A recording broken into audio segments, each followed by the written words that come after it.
I don't see us all out the door. Right. I mean, it doesn't. You probably have change power or anything like that. Probably it's not gonna be me. water over there. I don't even know what it is. I just found mine. I read up on it. I read up I on think it. I I mean, see I read the thing.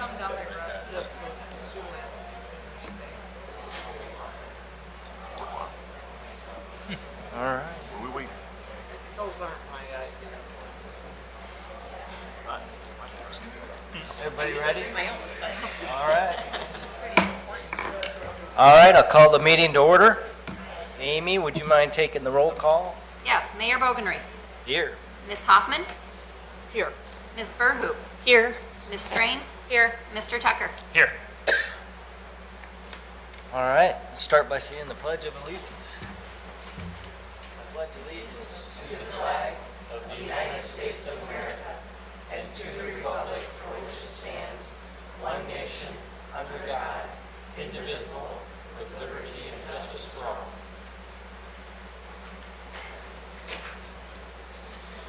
All right, we will look for a motion to approve the agenda. So moved. Second, All in favor, say aye. I. Opposed? Okay, agenda approved. And then we'll look for a motion for the minutes. I'll make a motion to approve the minutes. Second, All those in favor, say aye. I. Opposed? Okay. Commissioner, Department Head, and Community Board report. I'd just make one comment as Rusty approaches. I apologize, our air conditioning is out today. Hopefully it'll be fixed tomorrow. We got fans running, so I think hopefully everybody can, does it sound good? Hopefully everybody can hear if we speak into the microphone. So if you can't, please let us know. You guys are aware we had a lake cleanup a week and a half ago. We ended up with 5 total dumpsters out of that, and then we ended up with another 2 later on that week with Keller Williams, I believe, whoever it was that helped. So we ended up with 7 total dumpsters this past week out of the lake, so that was significant. That's good gains. The water treatment plant on McCook Lake will be up and running this week, producing water, so that's exciting. So hopefully we get that running smoothly, and the water interconnect with the dunes. We've been pulling water from them for about a week, and it's worked really flawless. It's been a good addition, so that's where we're at right now. Any questions? Thanks, Rusty. I don't have Anything anything. else? Okay, anyone else have anything? All right, we'll open it up for community input, and I just want to remind you that if you do have something to say about an agenda item, you can come up at that time. If it's not on the agenda, you're welcome to come up now.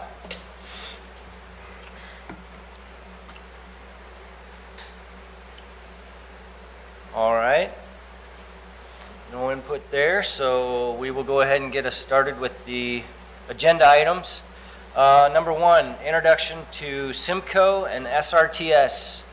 Michelle Bostonellis is here. Thanks for coming. Yes, thanks for having me. Michelle Bosnellis, I'm the Executive Director at SIMCO, and with me I have Brian Pearson, who's the Transit Director. In your packet, I gave you a long PowerPoint of things about SIMCO. I am not going to go through all of it today, but just kind of want to give you a little introduction to SIMCO and see if you have any questions, and I'm going to let Brian talk about Siouxland Regional Transit as well. So just to kind of, hopefully you can follow along in your packet, but SIMCO is a council of governments. We also call ourselves a COG. We're actually pretty unique because we are a tri-state COG. There's only a handful of tri-state COGs in the nation. We're one of the oldest ones. We were established in 1965, so here having our 60th anniversary. Like I said, we're unique because we're tri-state, so we have 5 counties in Iowa, 1 county in Nebraska, and you guys part of Union County in our area. So that is very unique to us. We're a planning agency is what we are, and in your packet you'll see there's a mission statement. It's a very long mission statement, but really what we do, I kind of highlighted some of the words: regional cooperation, planning, partnership, community development, program management, intelligent growth, economic development, and transportation. So if you can kind of keep those things in mind, you probably got a good handle on what we do. In terms of SIMCO history, as I mentioned, we've been around since 1965, and you'll see in your packet there on the fourth slide that you guys, North Sioux City, has been there since the beginning. So at the very first meeting on April 15th, 1965, we had the mayor of North Sioux City at that meeting. So we thank you for your 60 years of being members with us. And just, a little bit of history there, in case I'm sure you do drive over the bridge, but really what brought SIMCO together was they wanted a second bridge over the Missouri River. So that's the I-129 bridge. And the group saw that transportation dollars coming out of the federal government was only going to happen is if you establish yourself as a regional committee and go after funding on a regional basis. So I said someone must have tipped them off that they needed to form this early, and they're kind of the first ones out the gate and were successful, and here we all use that bridge every day. So It was probably Grassley. yeah, it might have been. He probably would tell us. SIMCO's a little bit, I would love to give you a flow chart of the overall boards and what, kind of how it flows. We do not flow very well because it's not a good flow chart. It's a little bit all over the place. So I kind of, if you have your sheet, yeah, there it is up on the screen here. If you guys really participate in that upper level, so the red line above in the SIMCO Board of Directors, the SIMCO Finance Committee, the Legislative Committee, the Water Resource Committee, and then that second kind of middle part, the MPO, Policy Board, Technical Committee, and the Bike and Ped is kind of where you had participated. We also house 3 501c3s at SIMCO, and CERTS is one of those. So once I stop talking, I'm going to let Brian talk, and he can talk about CERTS. If you look at the 8th slide, you can see all the SIMCO members. As I mentioned, all the counties in Iowa and Dakota County, and then Union County. So the members are Union County, North Sioux City, and Dakota Dunes over here. If you go to the next slide, this is where you'll see that you guys are a little bit different maybe than our Iowa and Nebraska members, because you'll only see in terms of funding up there. Well, we get funding from you guys, membership dues, so thank you. We're able to use your membership dues to match federal and state dollars. You guys, we only match your dollars to South Dakota DOT dollars, so that's why you'll see that at the bottom, South Dakota DOT. You are unique in the fact that you actually belong to two different councils of government. So you belong to SIMCO, and you also belong to CCOG up in Sioux Falls. And so where we handle the transportation planning for you guys, you utilize them for community development, economic development, and housing. So it's a little bit different than our other members. So the different things we do transportation, community development, economic development, and housing. So again, you guys are at that transportation point. There are several slides coming through here, and I'll let you kind of read through those when you can. But really, the services we provide to you are technical services. So they can be anything between coordinating governments, with other governments, with state agencies, with federal agencies, kind of being the facilitator, bringing people together if you have an issue or something that you need to work on. We do studies, data collection, data analysis. Jeff asked me recently about our traffic counters, and Jeff, I'm going to get those.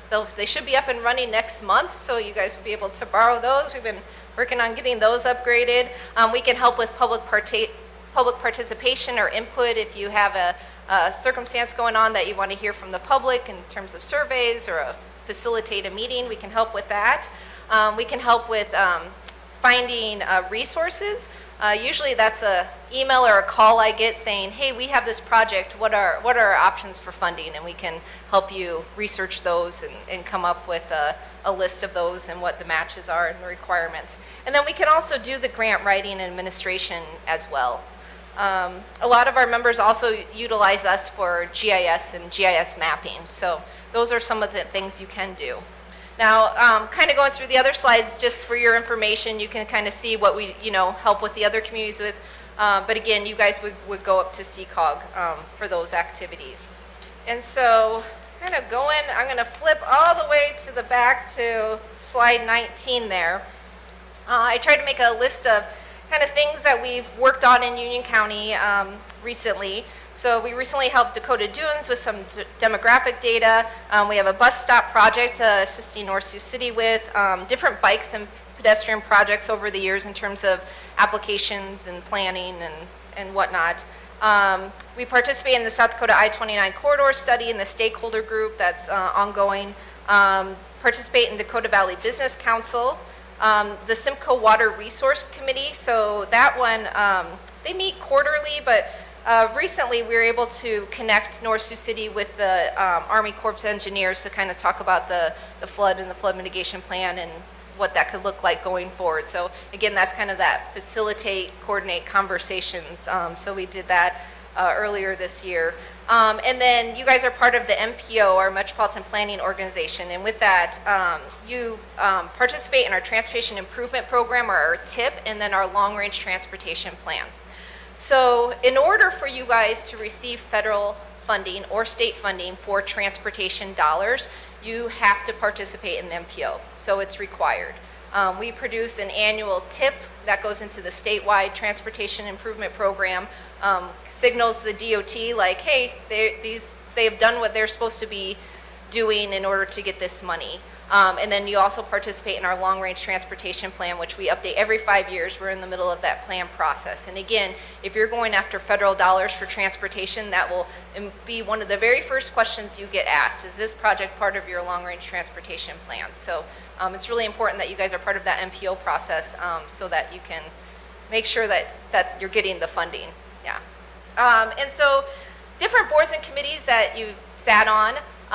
So the SIMCO Executive Finance Committee, that has typically been an elected official. It's either the mayor or whoever the mayor appoints. The SIMCO Board of Directors, again, typically that's been the same person. So the Finance Committee or the Executive Committee makes recommendation to the Board of Directors.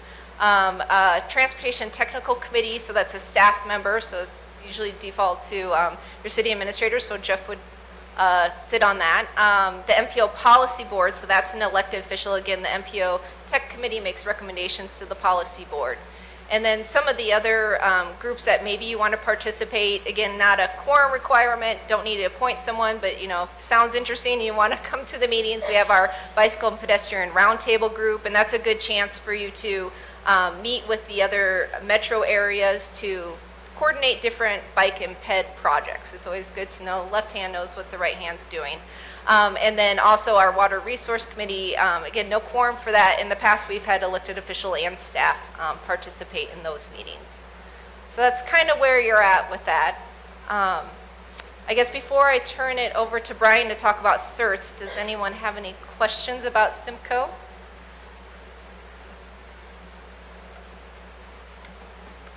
Okay, I'm going to let Brian talk about certs then. Thank you, Michelle, and thank you, council here in North Sioux City.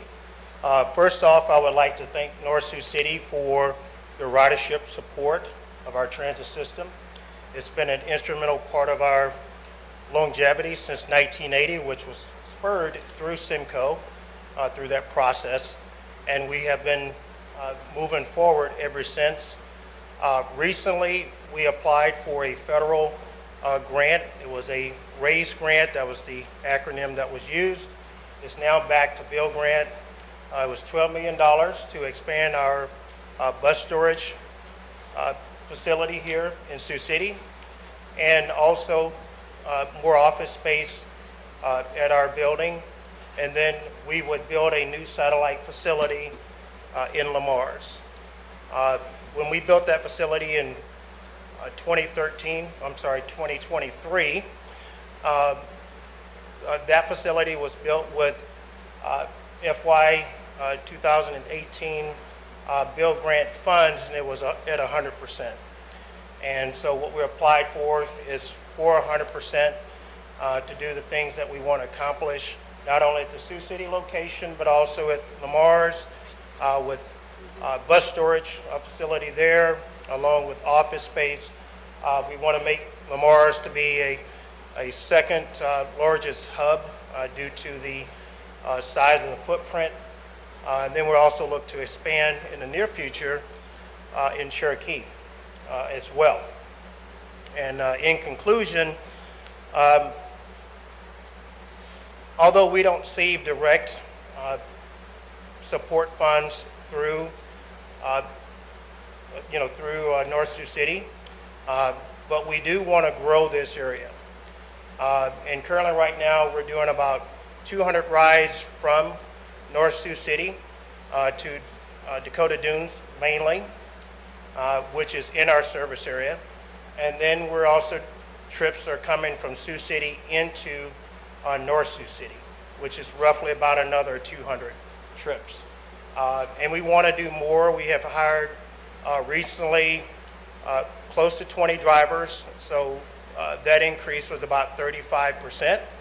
And we do plan to hire more drivers in the fall. We're going to get 6 full-size vans, which they don't require a CDL. And we're also, for the city of Sioux City, since we have a contract with them, they're going to get 3 new buses. And we drive those buses. So we're looking to hire more drivers here in the fall. And we really want to expand our footprint throughout our service area. And that consists of the 5 counties in Iowa, and then the southern union half of South Dakota, and then the 1 county in Nebraska, which is Dakota County. What we have planned for growth, we want to go from at least at minimum from 200 trips to at least 500 trips, which is a 250% increase, but more reasonable, and we feel that we'll be able to get at least 1,000 trips, and that's more so the 500% increase than currently where we're at right now. We have been doing advertisement and some other different outreach throughout our service areas since we are well-staffed with drivers. And any questions or concerns at this point, or you would like to bring up? I have one question. I had people who live on Streeter Drive, and there are 3 community senior housing facilities. They would have liked the bus to come so that they could take a trip to town. Is there any possibility that you could coordinate, say, we could come out once a week or every so often, and let's try to get as many people who might want to ride at one time? Is that something you might look at? Yes, that is feasible. And one thing I failed to mention too is CERTS and also the city of Sioux City, or Sioux City Transit, we're kind of transitioning our ridership ratio. For a great number of years, CERTS have done rides that are in their service area. And what I mean by that, rides that are considered in the city limits. So if it's, let's say if it's North Sioux City to North Sioux City, that should be the city of Sioux City. It's going to be their fixed route buses or their paratransit buses that we drive. So what we have been doing, we've started with the school districts. We also have made some changes with Medicare and Medicaid, as well. And so we're going to continue laying that structure out over the next year and a half. But to answer your question, yes, we do group rides. The rates are cheaper by doing that as well. So that's something I can coordinate. I can give you my card, or you can call the search number, and they can direct you to me. Okay. Okay. Okay, thank you. All right. Thank you. So I think on your agenda, we did have, I guess I'll ask Jeff, but we did have, looking for an appointments for the ones, again, that we would need for SIMCO would be the SIMCO Executive Finance Committee, the Board of Directors, and then the MPO Policy Board, kind of those 3 spots, so. Yeah, so on the agenda, I only have the MPO Policy Board. I don't know, Sarah, can we add the other 2 appointments as well? We've already done the amended and approved, so I'd say for today, let's just do the SIMCO MPO Policy Committee, and then we can add that to your next agenda. And is that normally the mayor? the mayor, Is- isn't it? Is that? I think, it can be, it doesn't have to be. It can Okay. be whoever. And how often do you meet? A year? So they meet like every other month, so about 6 times a year. They meet the first Thursday of the odd number months at noon. Or no, 1:30, I'm sorry. I'd be willing to do that, That'd be great. and see how it goes. And then we'll have other positions available here. Maybe we can get that next week. Okay, to look yeah. at. All right. If you're not going to be here, maybe you want to explain how often like the board meets? and the Sure, finance committee sure. meets? Yeah. The executive finance, they do meet every month. They meet at 7:30 in the morning. I should say, we do offer a Zoom option for all of our meetings, so if you're not able, I know 7:30 can be rough. So 7:30 in the morning, there's a Zoom option, so that's monthly. That is on the second Wednesday of the month. And then the board of directors, they meet kind of as needed, I should say, about 6 times a year. So, like for example, they are not meeting in May, but they're meeting in June, and then they're meeting in September. And so we kind of, as we need them, they have a meeting, but just about 6 months. But it's not necessarily every other month. But they will meet on the second Thursday at noon, again at SIMCO, at our office. We provide lunch, which is great, but you can also participate on Zoom as well, so. And the meetings are about an hour long. But if you had any other questions about that group, then you can let me know. I will say, the first meeting though in June, already I tell you when they meet, but we're not following the rule in June. In June, we're having our 60th anniversary celebration, and so that's gonna be June 26th at the Warrior. So we're gonna have the meeting followed by a little celebration. So here, right out of the gate, you would get a party. So that would be fun. Do we need to have a motion then to appoint Chris? Yeah. I'll make the motion to appoint Chris to the MPO Policy Board. Second. All those in favor, say aye. Aye. Aye. Opposed? Same sign. Okay, motion carries. Thank Thank you you. very much. Thank you, I appreciate that. All right, moving on to planning and zoning. Yeah, Andrew Nilgis is here to kind of introduce you just to the planning and zoning in general, and then he's got a couple items, informational items that he wants to present. Great, yeah, I'll be quick because it's hot and it's kind of loud in here. So I'll kind of give an introduction to planning and zoning efforts. Julie, you probably know all of this already, but we'll just kind of go over the structure of it, what their responsibilities are, and how that interacts with your responsibilities as a commission. So first, there's 5 members on the Planning and Commission. The current chair is Pete Holbrook. The other 4 members are Tony Carpenter, Dave Mitchell, Jim Christensen, and Andrew DeVries. And then there are 2 alternates, Dave Leahy and Tim Jacob. The Planning and Zoning Commission members are appointed by the mayor, and they must be confirmed by the commission. The planning director position's actually been handled by Stockwell for the last about year and a half or so.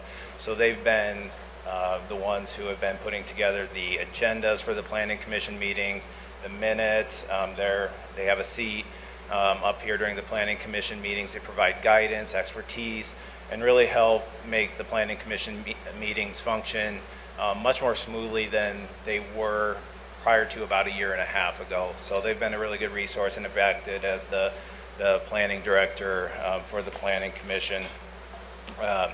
Commissioners are all on 2-year terms. They meet the second and fourth Wednesday of every month at 4 p.m. In terms of some of their duties, the comprehensive plan, which I'll talk about here in a little bit, that is housed with the Planning Commission. So city staff, they're working with CCOG on the comprehensive plan update. And so the city staff is doing a lot of the legwork with CCOG, but ultimately that will come in front of the Planning Commission. They'll use their experience, their expertise to kind of go through the weeds of the comprehensive plan and provide some input on that plan before it ultimately comes to the commission for review and approval. The Planning Commission is also responsible for zoning regulations, so recommending zoning changes, boundaries of zoning, zoning ordinance changes. So again, they use their expertise, their experience to go through the weeds on these items as they come in front of the commission and make recommendations for approval or not approving any certain zoning changes, zoning ordinance to the commission, to this group. The Planning Commission also is responsible for reviewing all plats. So they will receive plats, review them, again, expertise, they're looking through these plats, and then they make recommendations to the City Commission for their ultimate approval. So these plats, they'll start with the the Planning and Zoning Commission, then eventually they will come to this group for their the approval of plats. Some things that the Planning Commission, they handle that do not come in front of this group, items like conditional use permits.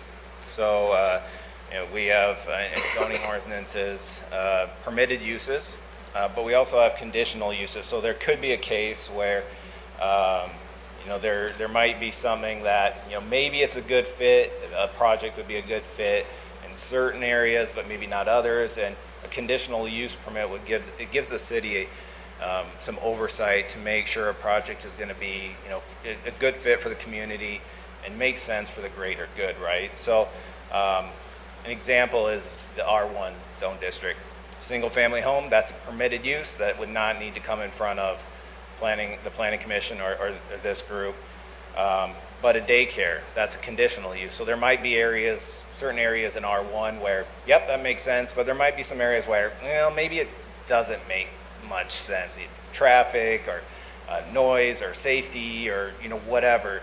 So the conditional use process gives the city some additional oversight on certain projects. So again, the conditional use, that's with Planning Commission, does not come to this group. Variances also are with the Planning Commission. So if someone is facing an undue hardship, they have an really unusual shape of property, they need to apply for a variance, they can't meet setbacks. Just because they're a really unusual shape of property, variance process can be used, and again, that's just through the Planning Commission. And then the Planning Commission also reviews all commercial and industrial building permits. Again, that's just the Planning Commission. Those do not come to the City Commission. Internal items that aren't handled by this group or the Planning Commission, residential building permits, signs, pools, fences, stuff like that. That's handled with city staff. So Gary Rohn is typically the one who's reviewing those items and would sign off on those permits. So there's a lot of moving pieces, a lot of activity, and we'll talk about some of that here on the next item. But there's some roles just for internal city staff, some for just the Planning Commission, and then there's going to be a number of things that would ultimately move up to the City Commission for its review and approval as well. So that's the overview. I'm available for questions.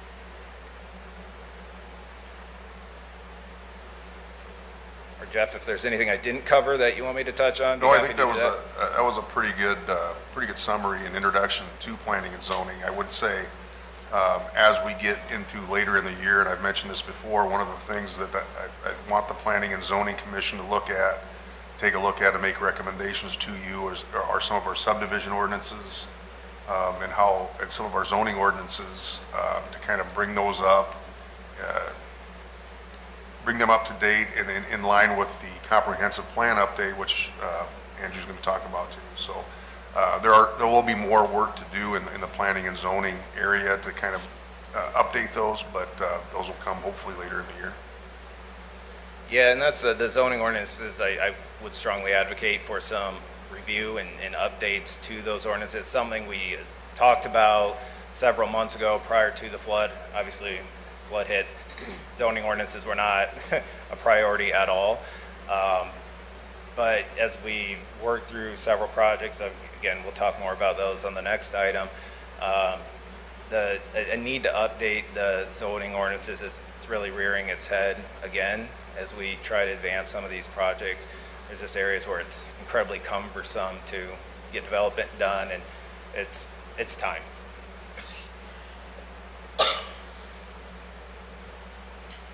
So, yeah, I can just roll right into the Yeah, next item. construction That's update? okay. Yeah, construction. Yeah, Jeff and I were talking. There's a lot of economic development activity. A significant amount, especially compared to 2024. I provided a list here, several projects that are at various stages. Some have already moved through the planning commission. Some will be there this week. Some will be there in future meetings. And more to come. All right. So this is not an exhaustive list. It doesn't encompass everything that economic development and the city are working together on. There are several other expansion projects that are in the works. We have some activity on River Drive, which is really exciting. Flynn Business Park still taking calls with the land available out there. And even though the River Bend Industrial Park is not ready, it's not going to be ready for quite some time, still receiving a lot of interest in that. Significant, hundreds of millions of dollar type projects. So there's just been a really significant amount of economic development activity in 2025, which is really exciting to see. A lot of high dollar projects, job creation projects that are going to meet needs in the community. And it's been really kind of fun to be a part of. It's also been one of those where you have to stop every time you see an email come through and be like, no, wait, which one is this? So it's fun to be a part of, exciting. And just in terms of why, there's really a few reasons why. And one is, probably the biggest reason why is, last year there was just a lot of uncertainty, right? Like there was a lot of political uncertainty, to be blunt. There was a lot of petitions getting taken out on certain projects. There was a lot of pushback on projects, right?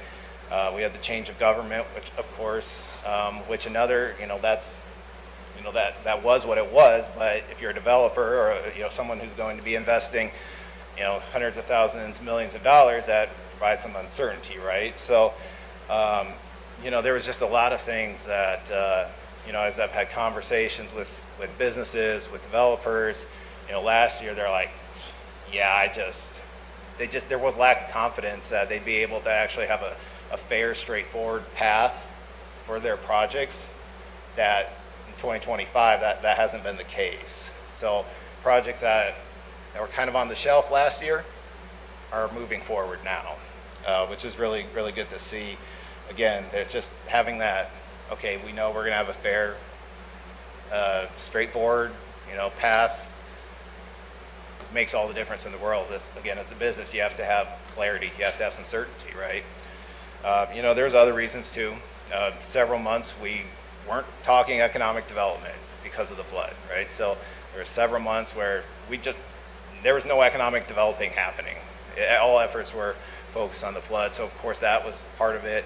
Last year was a presidential election year. There's always a little bit of a dip there, but I'll say just having confidence, as a business, as a developer, that you're going to be able to move your project forward makes all the difference in the world. So I guess that's my update, and I've just encouraged the commission to continue to provide that clarity, that certainty, that that a business is going to be able to come in, be treated fairly, be treated right, have a path forward for their project, and be able to work with the commission and with the city as a whole. So I'll pause for any questions or touch on anything else that you'd I'd like me to. just like to finish up on that particular point and talk about, Stockwell has provided the horsepower behind our Planning and Zoning Commission, doing a lot of the analysis on the plan sets and the requirements to code, building code, to our ordinances. But now I've kind of added some of the zoning stuff to Andrew's portfolio, and he's shepherding, from a city perspective, he's shepherding these projects forward using Stockwell as a force multiplier. So the projects that you see here are the ones that he's kind of shepherding forward.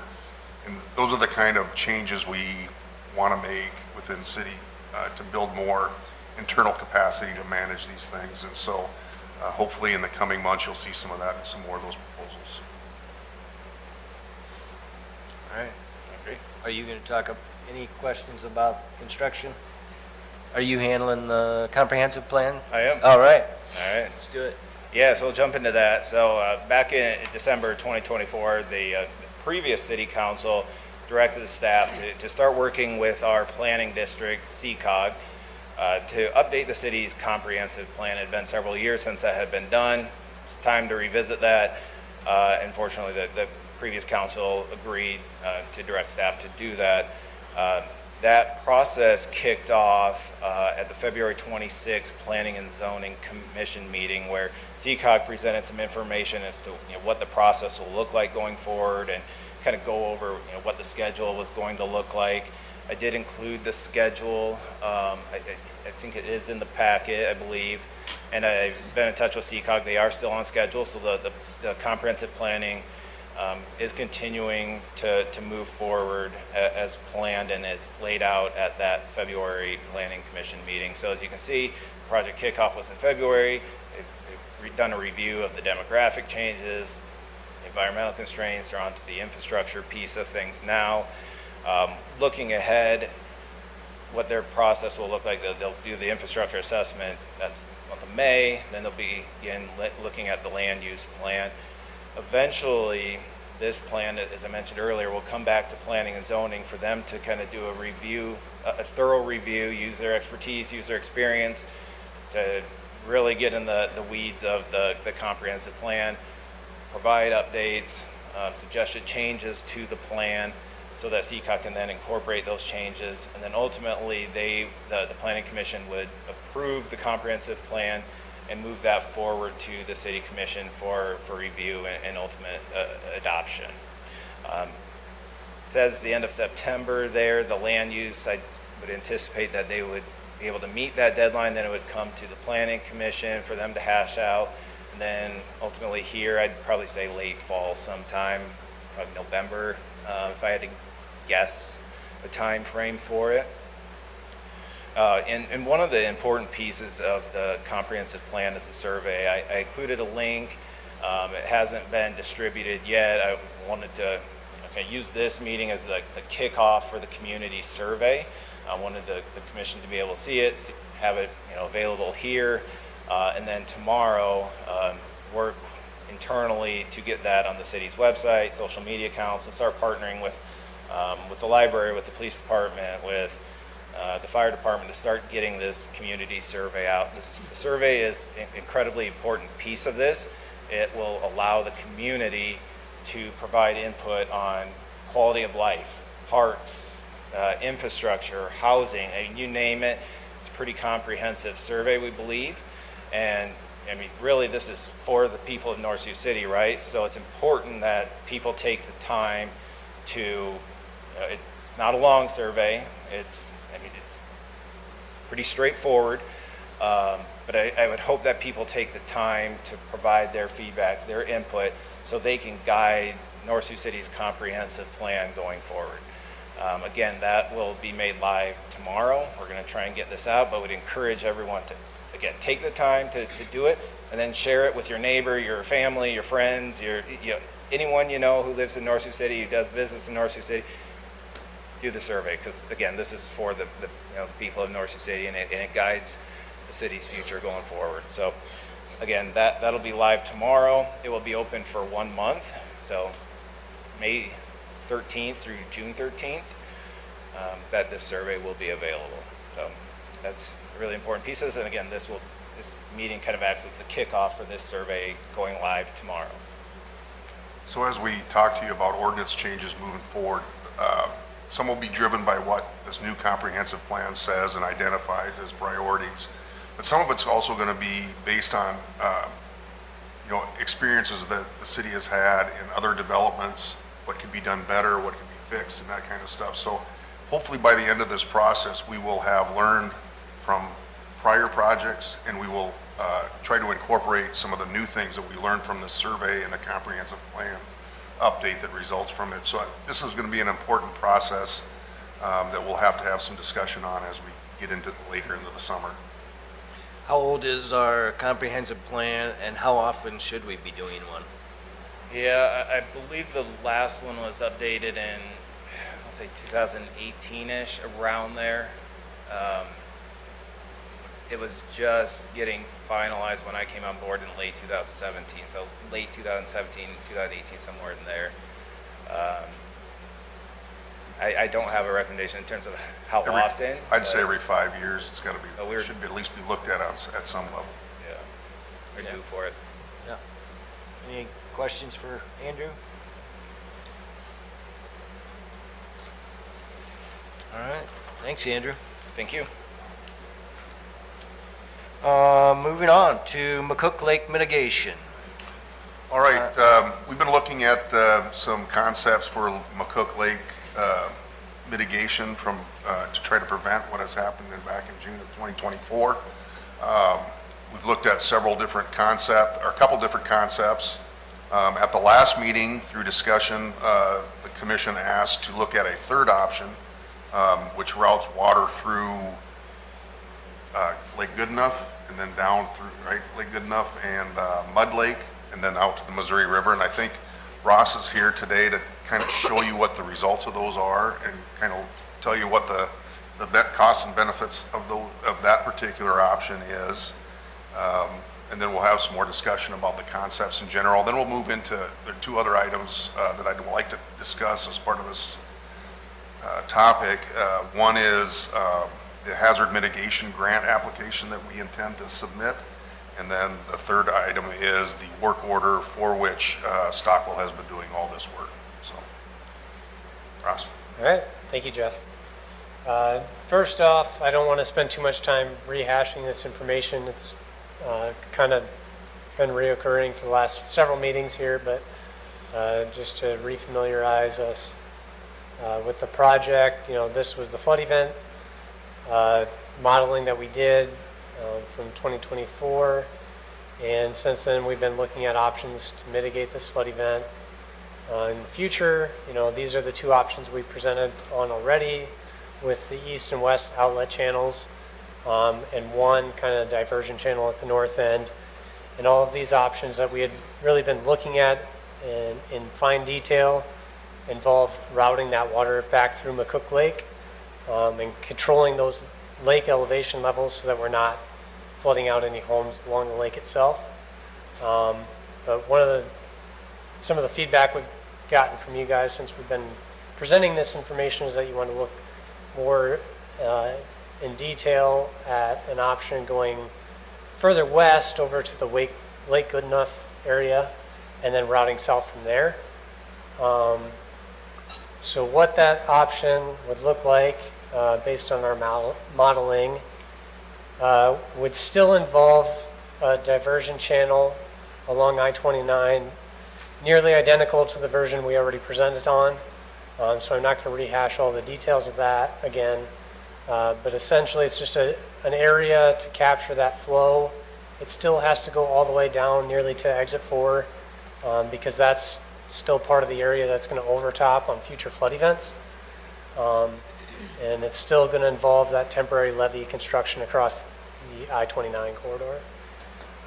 So we still have to build that channel. The only difference is that instead of directing that water south into McCook Lake, we'd be directing that to the north, and we'd have to channelize another area further west and then kind of diagonally across south to get into that Lake Goodenough kind of drainage basin, if you want to call it that. That plan would involve a pretty substantial box culvert or bridge structure along, I think this is 484th Avenue or West Shore Drive. And as part of that plan, we also have to install a levee or berm structure and still allow kind of the regular rainwater flows to get south through that, but block it enough so that we are preventing surcharge back up into kind of, there's a cattle yard up to the north and some other properties that would be otherwise flooded. As that water dumps south, we can kind of end our channelizing there.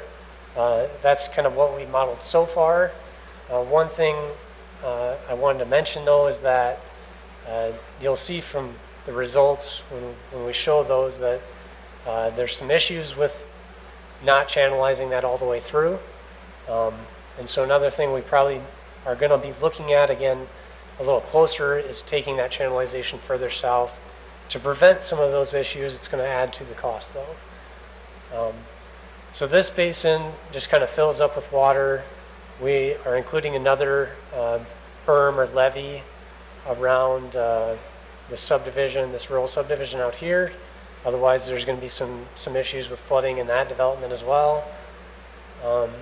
And then we are showing a modeling of a pretty substantial box or bridge structure across kind of that North Shore Drive corridor going west of town as well. And then from there, we're kind of letting Mud Lake carry that flow.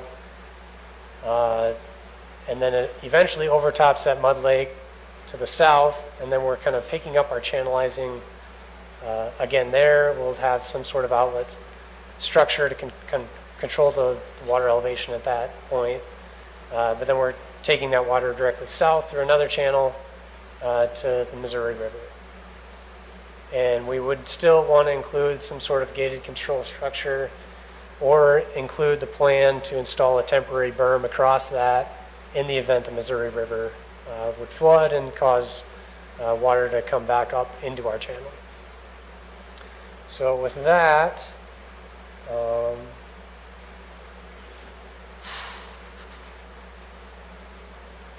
I wanted to present, this is just another short video kind of showing our modeling.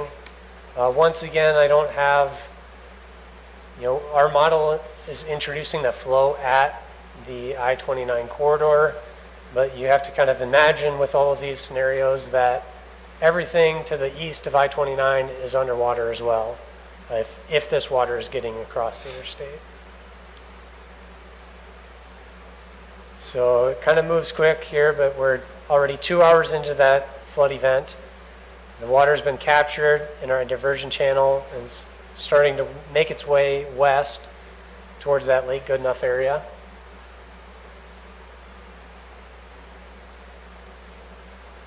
Now a couple hours later, it's into Lake Goodenough, and it's just kind of using that area as detention and storage, expanding, making its way south and north from there.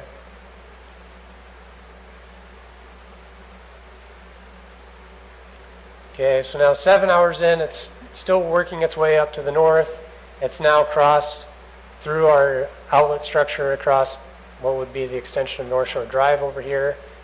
And you'll see that some of these areas are starting to push up into the rural subdivision, which is part of why we need that levee introduced there to prevent flooding of those homes. That's Deer Run. Deer Run, yes. So now it's into Mud Lake, right? Yep. Down there. So now the water is getting into Mud Lake. As it builds in there, it's still working its way to the north in Mud Lake as well. And there's a few properties along the south side of this road that are going to be impacted. I don't know that there's really much of an option to build a levee to protect those. So that would be something we'll have to model a little closer in more detail, but we'd have to look at potentially buying out some of those properties to follow this model. And so now you can see it's utilizing that outlet channel to get into the Missouri River, but at the same time, we still are not quite to our peak. So there's still spreading of flows to the north and further substantial flooding up to the north and west.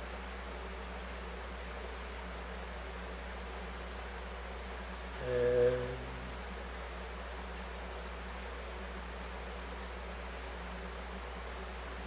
so I think now we're just kind of getting past the peak. We'll have to look at this a little closer because this is the entrance to the Windstone development. Our model is showing that that road is getting some flooding on it too. So that might be another area where we need to consider some berming or fine tuning our model to see how that would be impacted.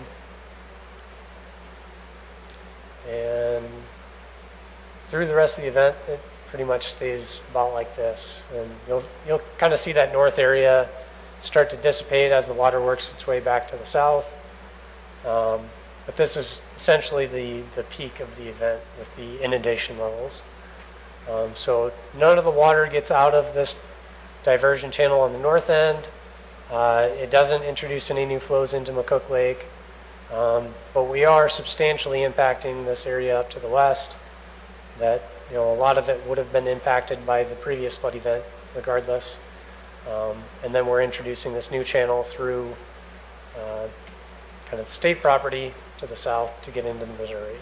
So there's a lot of additional environmental review processes, and we need a lot of buy-in from landowners in order to accomplish this plan. Yeah, I want to just be clear that, we have not talked to any landowners. These are just concepts that work hydraulically. See the challenges and stuff. So we haven't spoken to any of the landowners, anything, just trying to give you a sense of what might be able to happen in this area to mitigate from the last disaster. So I don't want people to think that we're just assuming this and assuming that we can use this land or anything. This is mainly just to give you ideas that how this event could be mitigated and what the costs and benefits of that might be. So with that, that's most of the new information I wanted to present today anyway. Cost for this project, we haven't done a full detailed cost estimate, but I think we can look at, it's going to be pretty similar to the cost of those other models we presented on previously. It's similar amount of dirt moving, similar number of structures. So, for what we're terming the full 2024 event, to handle that amount of flow, we're probably in that $20 million ballpark range. But we'll get you more information. And as I said at the beginning, we are looking at another option where we would try and channelize some of this flow to the north to prevent some of those impacts on some of these neighboring properties. And once we have that information, we can present that to you as well. So any time you extend one of those channels through good enough or mud, that might prevent a home from having to be bought out. But it's about cost and extending those channels. Yeah, it's kind of a balancing act right now. We can only do so much with, building berms and levees. If we want to get rid of this big area of blue on the kind of northwest side, essentially it is going to require us to do some more channelizing. If we build a berm, north-south across here, that water is just going to be redirected somewhere else. So we kind of analyze all those options. So it'd be safe to say that this concept can be or may be able to be improved through channelization. Sorry. It's safe to say that this concept can be improved possibly by channelization. Correct. And you guys can model that and bring that back. Okay, fair enough. Yep. Okay. That's the way to improve the plan is to extend channels Yes. further. Yep. Okay. But there are limits. But, well, There right. are limits to that, right? Yeah. It seems like I know that Rasmussen's are impacted by Mud Lake, at least where it flows back to the west. But it seems to me, as I've gone over there and looked at it, that we do have some ways that we could channel that more and deeper at Mud Lake so that not so much is going out to Good Enough. Is that correct, or?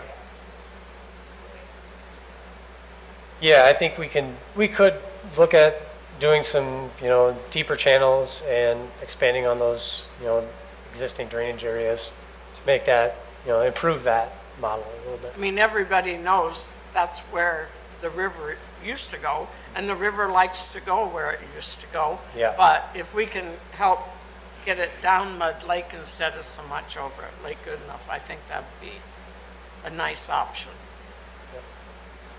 You know, when, Do you know how the storage capacity of Goodenough and Mud compared to McCook? As far as, putting water on downstream?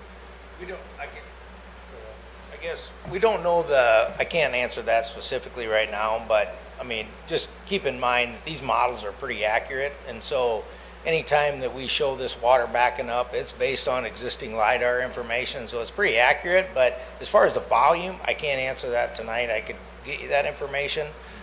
The volume in McCook Lake, the value we have with McCook Lake as well, though, is we can, there's about 5 or 6 feet of elevation we can work with to fill that up for more storage capacity. We're in Lake Goodenough and Mud Lake on this side spreads out a little more. And so by channelizing that, the option that we're still looking at, by channelizing that, really what we're doing is trying to minimize that spread out and trying to direct it quicker to the Missouri. Yeah, I guess a follow-up would be, there might be more than one way to improve the plan. Yes. You can extend There the will. channels, but you could also dig out Mud Lake, Goodenough possibly, to create more storage. Yeah. And maybe game fish and parks would gain some recreational ground or something out of it. Yeah, exactly. At the end of the day, when you start talking about digging out, Lake Goodenough, Mud Lake, I mean, those are big volumes, big areas compared to a channel, if you will, that would go down. So you'd probably see that cost would go up more to do that, what you're talking about, to increase the volume of Lake Goodenough and that, in order to dig those out and create a bigger volume there. That might cost more than channelizing it, but we certainly could look at that. But potentially could be paid for by different sources of funding if it was geared yeah. towards recreational use, or Absolutely. there may be other funds available to dig out a lake, Yep. but they're not available for flood mitigation. Absolutely. Yes, good point. I also wanted to point out to everybody that's watching, any concept that harms somebody else is not a concept at all. It's just it's not a choice. And so as we're putting these together and trying to analyze them, anytime there's adverse impact to somebody else as a result of that, we try to deviate with a levy or whatever. So it's got to be a 100% agreeable solution, at least from adversely impacting people.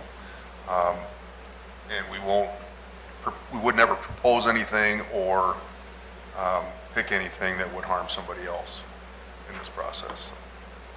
As much as I would hate to say this, but is it possible that you could have a much smaller amount of water that might come into McCook Lake? That, we know we can handle 6 feet of additional water. Can you make it so that it kind of, and that we don't have to go past what I call the dike road? That it could put some storage into McCook Lake itself without causing a big problem. Certainly could do that. I think we're going to start finding ourselves getting pretty complicated as far as the drainage system, but it's really not that complicated simply because water wants to go where it wants to go with the low, basically in where the contours are. My understanding is the concern was if we try to go into McCook Lake, the value in going around McCook Lake is not putting that many homes at harm or at harm's, at risk, in other words.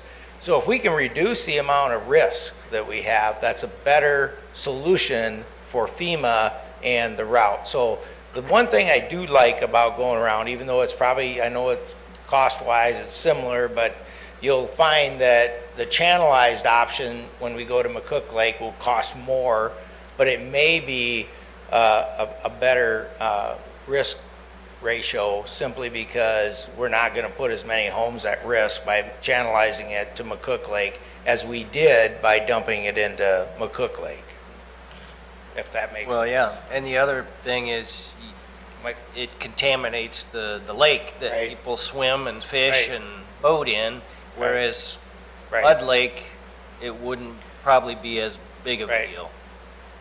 Yep. And Jeff's exactly right. You know, there's people in the audience here that could be impacted by Mud Lake, and we're doing everything we can so it doesn't impact them. So I appreciate you saying that, Jeff, and, you know, we're doing everything we can to minimize the impact to anyone, so.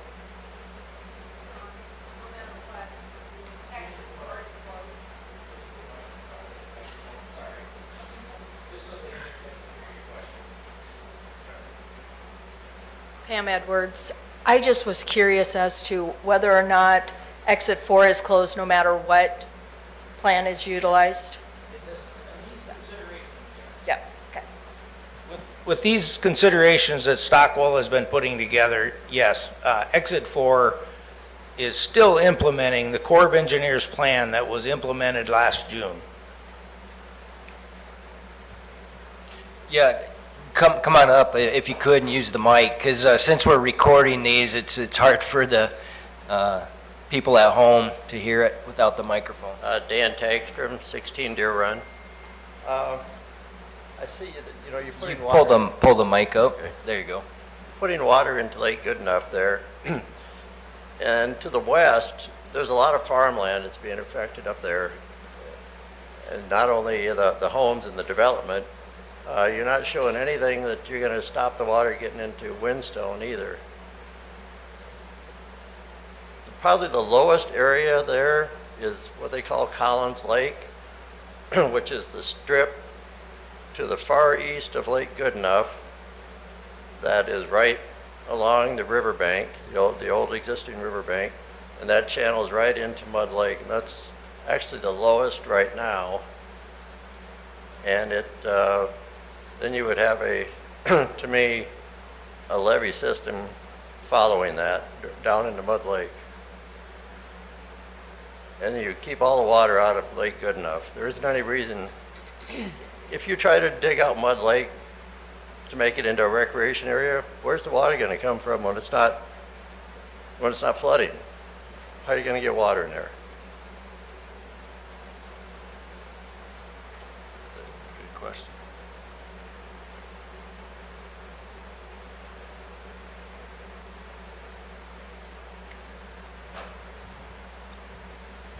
Another question coming.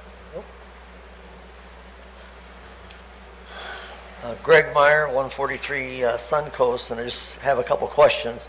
As I look through the sections for the proposed mitigation through McCook Lake, it looks like the anticipated water surface elevation at McCook Lake would be around 1096. I see Dirk in his monitoring noted that the lake looked like it peaked around 1098, almost 1099. So the mitigation through the lake would lower the water surface elevation. I'm asking if it would only reduce the water surface elevation 2.5 to 3 feet. And secondly, what consideration would be given to groundwater?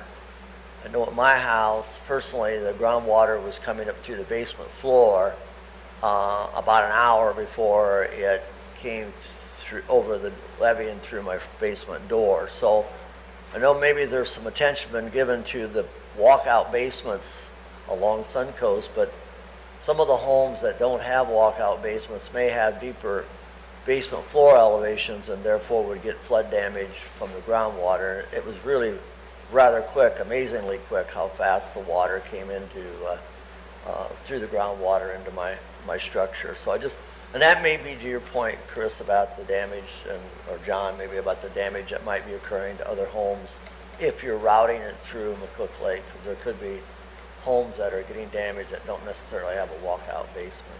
Thank you. Yeah, thanks, Greg. There was, last week, when you and John weren't here, Rusty mentioned that there may not have been topos taken, on the south end of the lake. And we wanted to check to make sure that we're getting the lowest basement elevations on that south end of the lake too, not just Suncoast and, Yeah, for right now, this kind of diagram that we presented on previously, we were assuming a proposed high water level after mitigation of 1096, and this is using the NAVD 88 elevations, which is different from the elevations that the Lake Association uses. It's a different datum, so it's slightly different elevation-wise. But when it comes to the actual surveying of properties, we were looking at kind of the lowest point of entry. We really haven't, had much consideration on the groundwater side, so far. Sure. I mean, right now, we're just kind of looking at the surface level hydraulics, and then, as we develop these plans further, we might have to look in more detailed design and to do through some soil borings and soil information, determine, what that groundwater is going to be doing. Yeah. And even in addition to groundwater, there may be some basements on the south end that actually, I'm talking about surface water, Okay. that we need to make sure that you're looking at the lowest elevations for walkout basements. I did on some coast, we did not put it on Lake Shore, but I have identified some specific That are lower?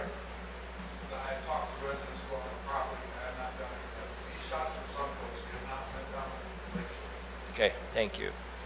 We can verify that. But Ross is exactly right. There's probably some homes that have basements, even though they don't necessarily have a walkout, they have a basement that's lower than this. And they may have drain tile that actually come out the side slope of the lake bank and, back up into their homes quicker than Right. just groundwater getting there. So, there is that concern as well, that we don't know all of those things. Yep.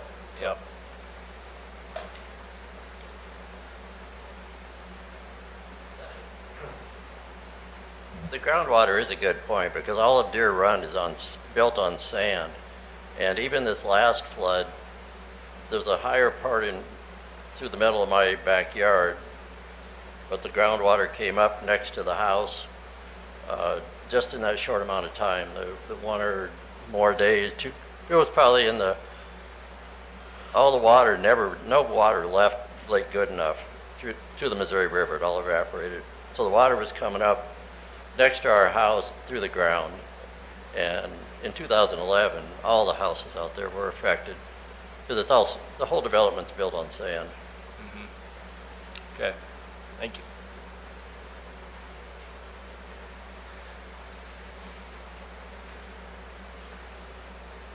My question is, that diagram up there doesn't really match because the lake level has decreased immensely with all the dirt and debris that's in there. So the lake isn't that deep anymore, so it can't hold that much water that you're talking about running in there, unless they're going to take it back to where it originally was pre-flood. Yep, good point. Good point. Thanks, Anna. One thing I will note about that is right now we're assuming that surface water elevation is already at its summer ordinary high water mark at the start of our event. So the only storage we're actually getting out of the lake is the storage between that ordinary high water mark and then that 1096 elevation. Okay. So we're not assuming that there's additional storage by draining the lake or anything prior to these flood events. So the silt, any silt that it would have Yeah, made that's- would not affect your projections? Correct. Okay. Could I go into the introduction into the grant application part of it now? Yeah, thank you for working on that third model. I don't know, I think it is promising. I think, I would like to see you pursue that. All right. Yeah, thanks for your work on that. Thank you. I'll stick around in case Jeff needs me for All right, anything. thanks. Oh, Steve has a question before we go to the next one. I'm going to challenge again, kind of this massage, just like you saw. Can you say your name? Steve Bruning, 3710 North Shore Road, West Shore Road, north of West Shore Road. Okay, so I'm going to challenge this assessment that Stockwell is putting forward here is massaging this. It's like, well, you mean we're going to push the water back upstream because it wants to go south, so now their channel's going to be pushing the water towards the northwest, and then they're going to run another channel across to get to Mud Lake, and there's going to be overpasses and culverts, similar what I heard, if I understood correctly, that would be coming down from either option 1 or 2. You're going to have the same type of structures, is that correct? And then you're going to go push the water, I'm going to call it a mile north, I don't know what it was. And you're going to fill the lake, and then you're going to build structures and berms, and this is all going to cost the same amount of money as coming option 1 and 2? A little more? A little more? Well, I think we got to get there, Steve. Well, no. We don't know yet. No, this is how we got to this bypass baloney, is it gets massaged. It's like, oh, don't worry about it. We'll work about it. We'll work on it. And the whole time, the decision's already made. You're not doing 1 or 2, you're doing 3. So I'm just going to call baloney on this. Oh, it's going to be about the same cost. And then 5-10 years from now, when it's 2 or 3 times that cost, we've forgotten about the first 1 and 2 options. And yeah, I'm worried about my property just like everybody else is worried about their property. I don't think we should get the water dumped on us because the water, as Lynn pointed out, this used to be, McCook Lake used to be the riverbed, and that's where the water wants to go. So now you're pushing it uphill and around and then bringing it back out on a higher elevation where the Missouri River is at a higher elevation farther north and west than it would be down here. Just saying, I got a tough time believing that the cost is going to be maybe a little bit more. Thank you. Thanks. All right. Did you have anything to add, Ross, before we move on to? You know, like I said, we're still looking at the costs. I think we're going to look at that channelization option a little closer, and from that, we'll get into more detailed cost estimates and provide those to you when we have them. And I guess just flow, drainage, elevation-wise, you know, I don't want to get into the weeds on this, but the area along the interstate is actually lower to the north than it is to the south. So I don't think we're trying to push water uphill, if that was the indication, but Okay. And we'll look at the models and we'll let them play out. Yep. when John and I started talking about this, I said, don't worry about cost, just give me some ideas at work. And that's what they're doing right now. And then we could narrow it down to what option works the best. Then we weed in how much it costs, then we feather in funding sources, and we reach the conclusion. And so that's our process, and again, I would reiterate that any process that hurts somebody else is not a process at all. So, in regards to the application, it's now May 12th. The deadline is May 30th to apply for this round of FEMA mitigation grant dollars. They have $5 million out there. You know, originally I had hoped that maybe we could reach a conclusion on what option that we would pick. It's clear to me now that that's not realistic, so I'd like to pivot and try to make sure we still hit that grant deadline to get in the queue instead of for engineering to design a specific option. The application will be to design an option. That could be 1, 2, 3, a combination, whatever we decide, but at least that would allow us to get in the queue for some of that grant dollars to help us with the design of this thing if it gets there. And I'd also like to mention, you know, we're continuing to pursue the bigger project, the long-term mitigation project with the Corps of Engineers. You know, as every month we see more and more information, it becomes a little bit clearer as to the process, and I would say both of these projects could be developed in parallel. And then as we get down the road, we might be able to pick one or the other, or a combination of the both, but if we don't develop our own concepts. We'll be subject to other people's whims. And so I want to make sure that we have that option available for us, and that's what we're really developing here is options. It's too early in the process probably to pick one, I realize that, but we want to keep our options open and we want to keep pushing those forward. So at the next meeting, I'll bring you a sample of the application itself is not very user-friendly, so it'll have to be a summary that you can review kind of what the deal points are, with the idea that we have to have an approval of this thing to move forward by May 26th. We'll have a meeting the Tuesday after Memorial Day to finalize this thing, get an application in, knowing that a lot of things change over time. This application that we submit will probably be reviewed by FEMA for, on average, a 444-day review time. So it's not like we put in the application today and then tomorrow we're already starting. We'll have to work out through the process too. So this is not a sprint, it's more of a marathon. And so, but we got to keep our options open and keep pushing ideas forward. So the goal is to develop these far enough to have a public hearing? Yeah, that's a good point, Chris. We talked about this.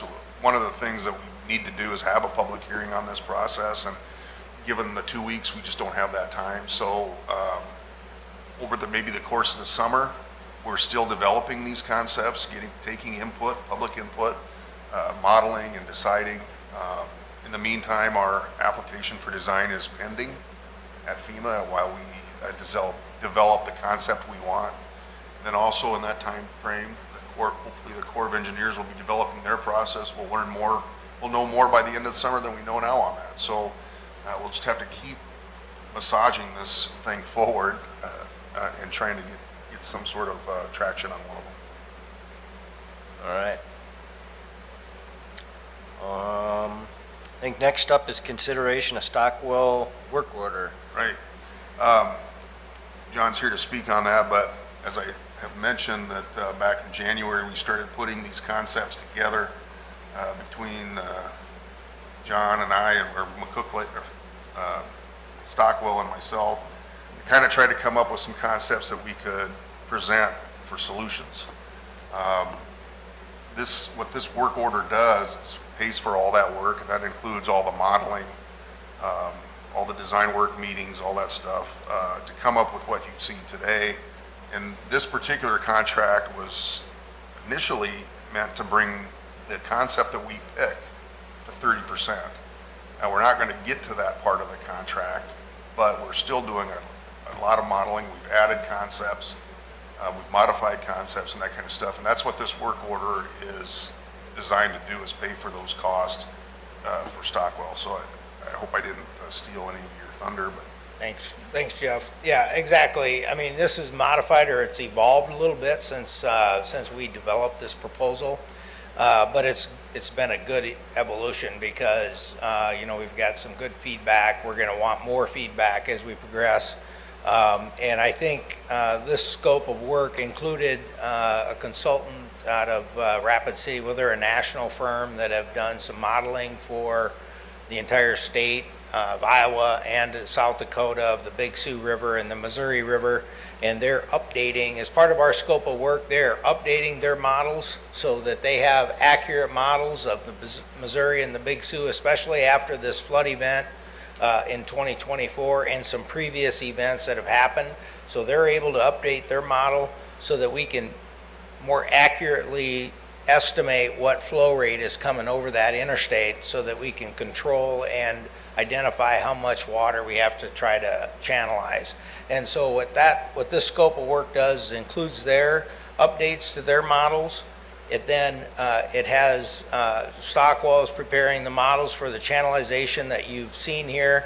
We're now developing 2 additional ones through Mud Lake and a channelized one through Mud Lake. So those additional options that will still fit within this scope of work. However, the scope changes. We've added a couple of alternatives, but we're reducing the amount of detailed design to it. So we're still within this budget, far probably under that, especially since we don't have to take those plans at 30%. And so, we're estimating right now, we're somewhere close to about 230 or 240,000 that we've spent at this point without really, been committed to an agreement. And so we're anticipating we're going to be far under this 313,000. And we'll bill up to, once we get through the application, we'll bill up to what we've got into the project, and that's where we'll stop. And so it'll be less than the 313. Will this work order, if, let's say, middle of summer, we choose one of the options, and you go, and we want to design that to 30%? Yep. Does this work order cover that? It won't anymore, that's what I'm trying to get at. It won't anymore, but keep in mind, I guess, when we get to that point, we're gonna wanna update the scope of work. And so we'll be able to come forward with a more detailed breakdown of that scope change and where that's at. But as part of the estimates that we're putting together, it will include all of the scope that would take us out to full build out of whichever option you take. So you'll know what those numbers are, to get this project fully, constructed to the best we can at this point anyway. So the work to take it to 30% will now be included in the grant application Right. that we're submitting. And taken out of this one, so. Yeah.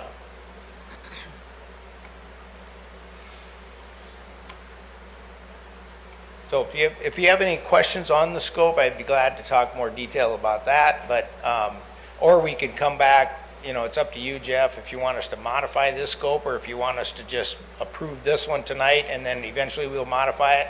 It doesn't matter to me. We've been carrying it at this point. If you want to carry it another meeting, I don't have a problem with that. Well, since we're meeting weekly, Yeah. would you mind? I don't have updating any that? problem with that, And so. then we'll get it, if we just want to table it tonight, and I'll bring it back to you next Monday. And so you're gonna back out the 30% design on one? Yeah. And then that's what we'll look at next week? Yeah, it'll be Okay. less than the 313, but it'll be something in between, somewhere around that 2.5 or somewhere in there. I just suggest that we not table it, but take no action on it Yeah. tonight. And when you have a new one, then you can have action on that one. Oh, perfect. Okay. Okay. Any questions for Stockwell? Yeah, thanks for your work. Thank you. Let's see. Okay, North Shore Penrose reconstruction update, access plan. Yeah, a couple meetings ago, I think it was, the commission authorized us to bid out the Penrose reconstruction project. We're putting North Shore into next year to obtain right-of-way and complete an environmental review. But in the process of the Penrose reconstruction process, bidding, some questions came up about access. And so I asked John and Ross to kind of present the access plan for Penrose during the reconstruction. And then we also have a couple items I want to cover under North Shore after that. So I guess I want to just generally talk about the construction of Penrose.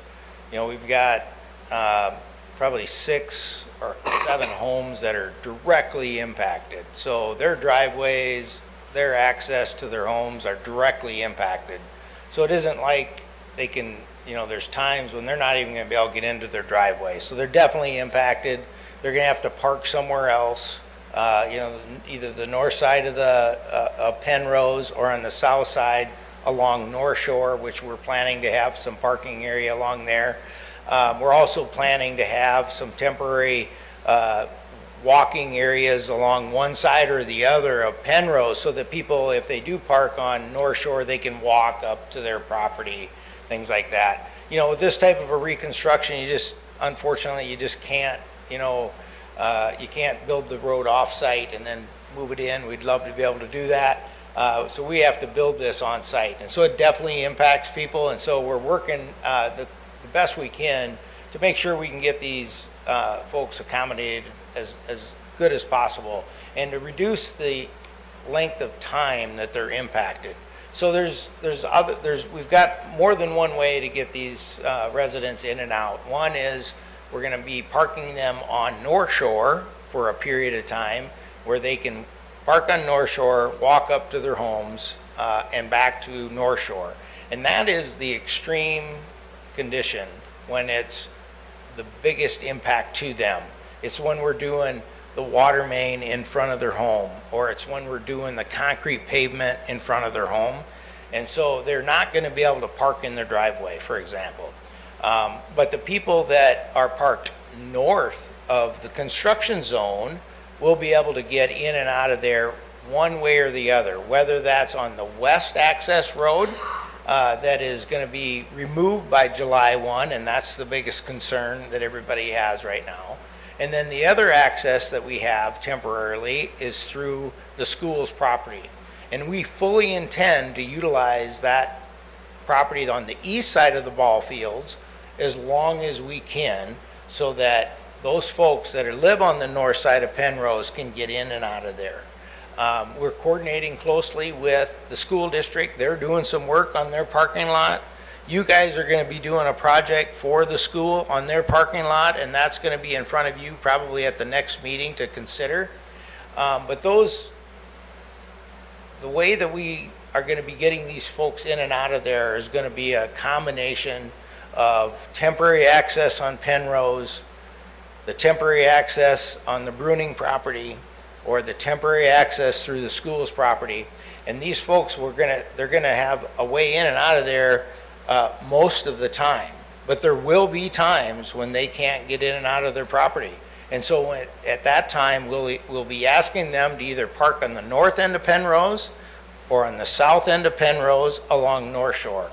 And that's really all we can do, because it's such a narrow area there to work within our construction zone. So I'd be glad to answer any questions. It is going to be tight as far as working around the school's project as well as ours, but we certainly feel that it's doable. And we'll be notifying the residents along here on a day-to-day basis. So we'll be handing out flyers.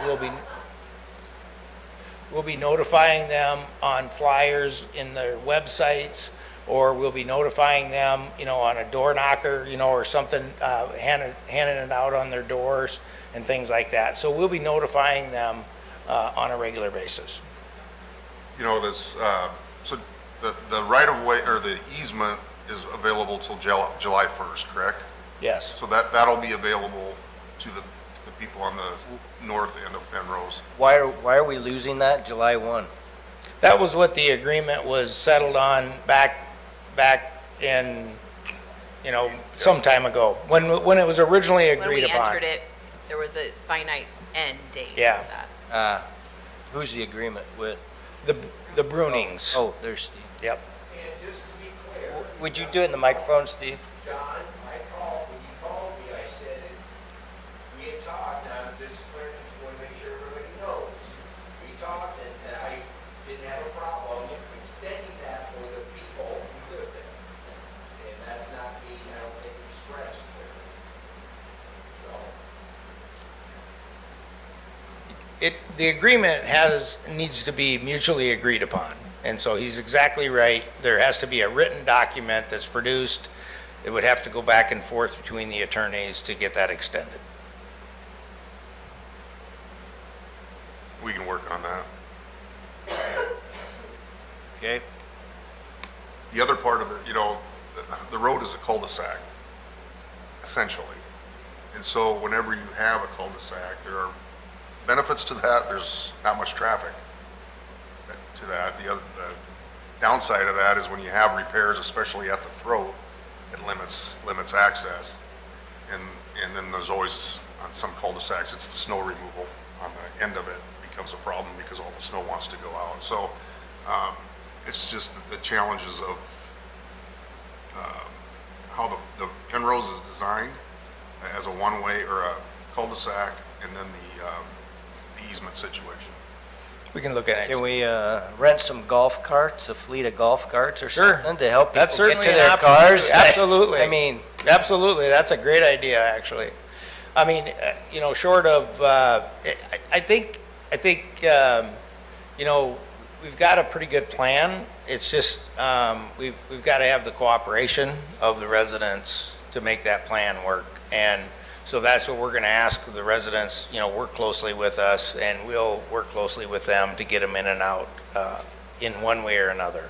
what are those dates again for construction? What's that? What are the construction dates again? So do you want to give them the exact dates? Our project is bidding on the 21st. Depending on how quickly we can turn around contracts and they can get materials delivered and we can hold a pre-construction meeting, that'll kind of determine the start date for construction, but early June sometime. And right now we have an interim completion date for removal of the west temporary access road and restoration of that area prior to that July 1st date to meet those easement agreement requirements.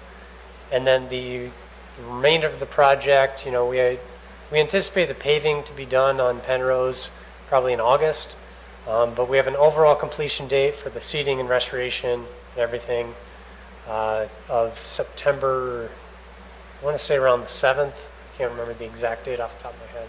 Okay.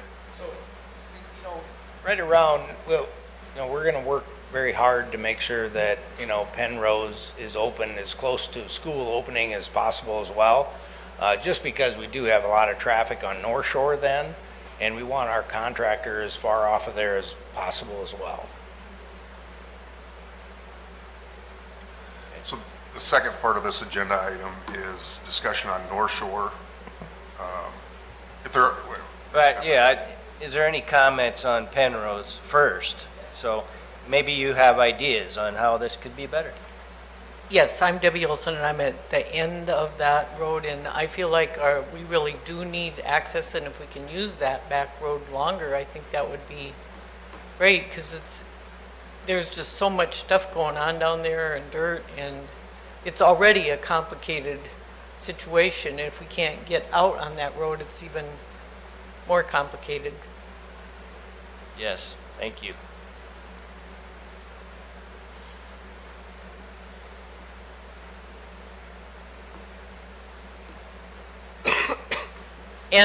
And prior notice, like a few days ahead, because we've got trailers that are not going to be able to handle a great big dip, and there's probably some RVs and fifth wheels that are not going to be able to handle a big dip, so if we can know that ahead of time, like not just that day, that would help us a lot. Thank you. Yeah, thank you.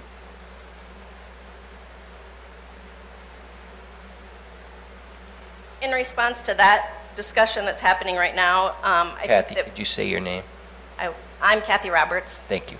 I'm homeless, but I own 3 Penrose, and I will live in my house again someday. To answer that first conversation that's going on about access, I think the biggest thing is to look at emergency services and mud. So if we can get through the mud, we can walk to our houses, but also just being aware of what emergency services we might need.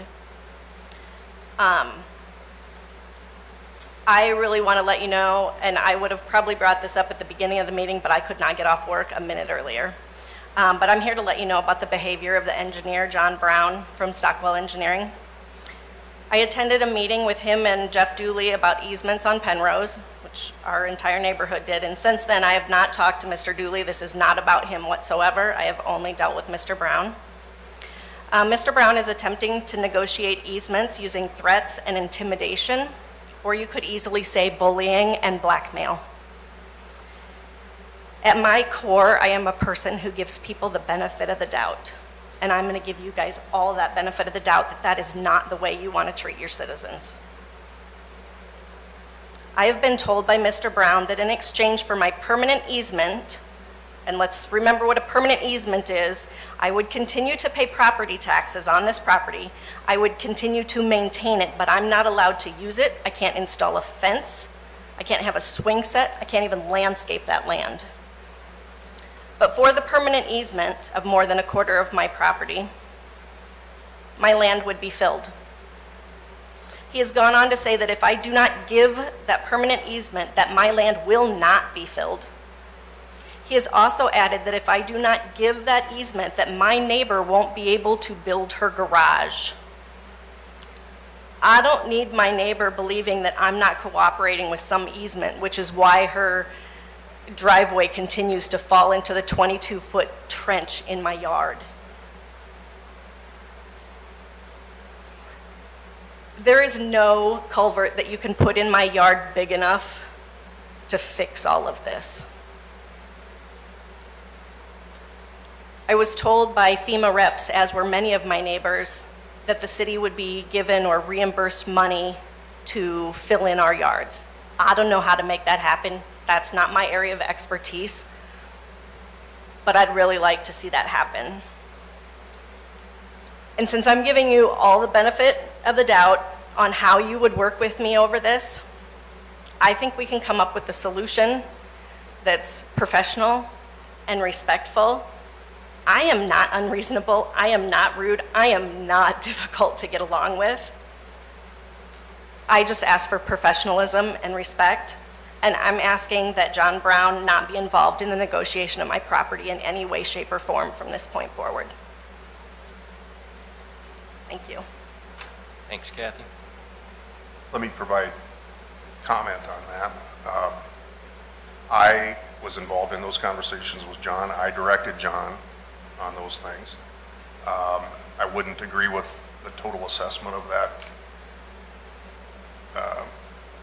conversation, but that was me that drove that, not John. So, there you go. If there's any part of it that you don't agree with, please let me know. But as far as the bullying and intimidation, that is accurate. I don't know how he conveyed it, but that was at my direction, so. Not necessarily all the bullying, but. There you go. It's not good, Jeff. And I needed to let you guys know that. Well, And I could have done that a little more professionally by coming to your office and telling you, but I needed everybody to hear it. you chose your route, and that's fair. Val Hauer for 8 Penrose.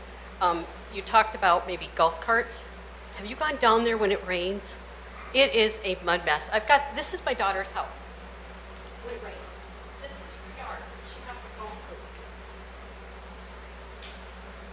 It is a mud mess. You cannot walk even up to her driveway or her front steps.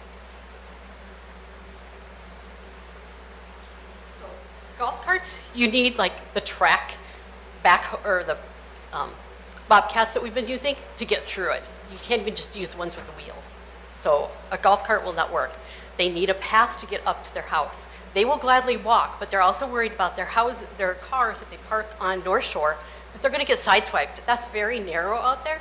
So there need to be parking pads off of North Shore so that they could actually park. And they would be willing to go and park on the north end. That's fine. They just need to have the road. We were told it was going to close June 1st, but now July 1st, maybe you can get it done in time, but we need to have somewhere to be able to get up and around there if you want to park up there. Okay, thank you.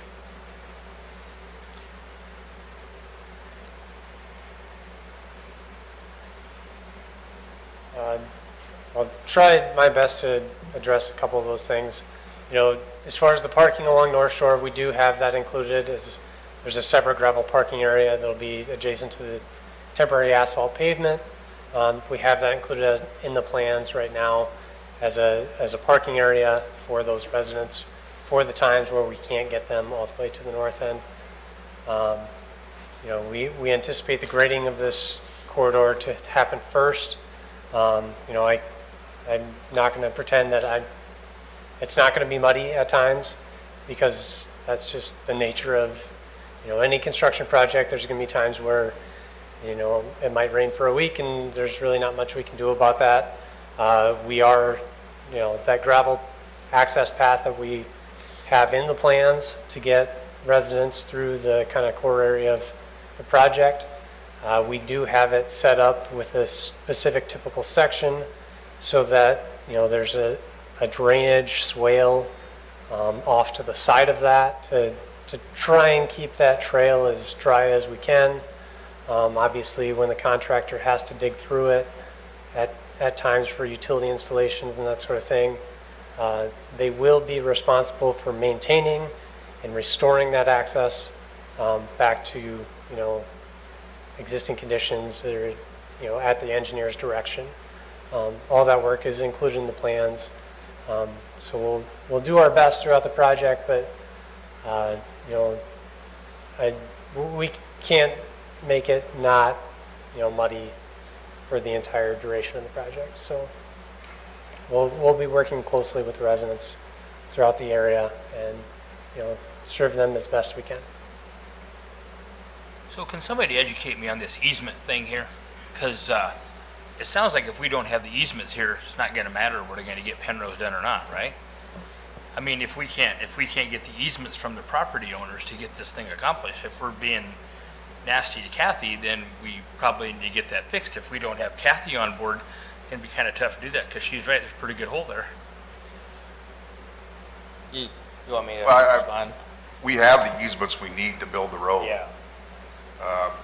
Where that easement for her comes in is when we have to blend it from where we finish in the right-of-way into her property.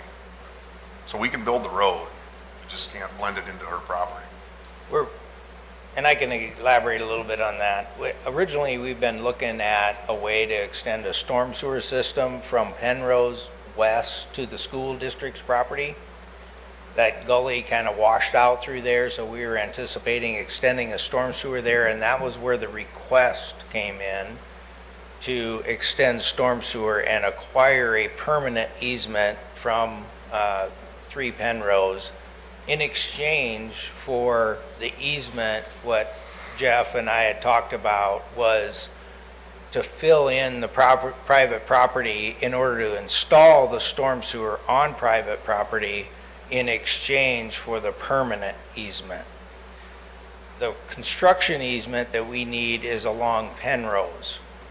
That we can build, and we don't need to extend this storm sewer if we leave it. What we've decided to do in the end was to not put the permanent storm sewer across her property because of the concern that she has about giving up that easement area. And so because of that, we've backed that off, and therefore we can't really fill in her property because that goes beyond the right-of-way. And so we as a city can get reimbursed for the fill dirt that we need for our infrastructure, but not on private property. And so what's been happening on the private property, I think Rusty's been going up and helping people fill in some of their areas and having some dirt at the end of Penrose so that they can help people. So in exchange for a permanent easement that we had requested, we had offered to fill in their 2 lots, Anna Falk and 3 Penrose, so that their lot would be filled in so that storm sewer could be extended to the west, but their yards would have been filled in consistent with where it is or was before it washed out. And that's where things didn't, 3 Penrose wasn't in favor of that, so we backed off that storm sewer. We're not going to extend it to the school district anymore.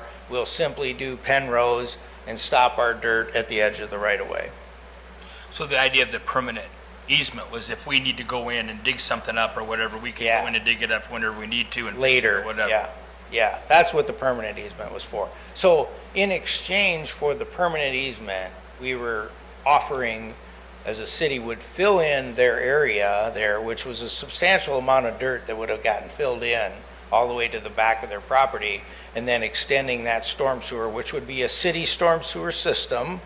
It would have been in a easement owned by the city. So what she's referring to is exactly right. She can't build over that permanent easement then in the future. And I think, the cost of that was substantial to fill her yard in and Anna Falk's yard in, so.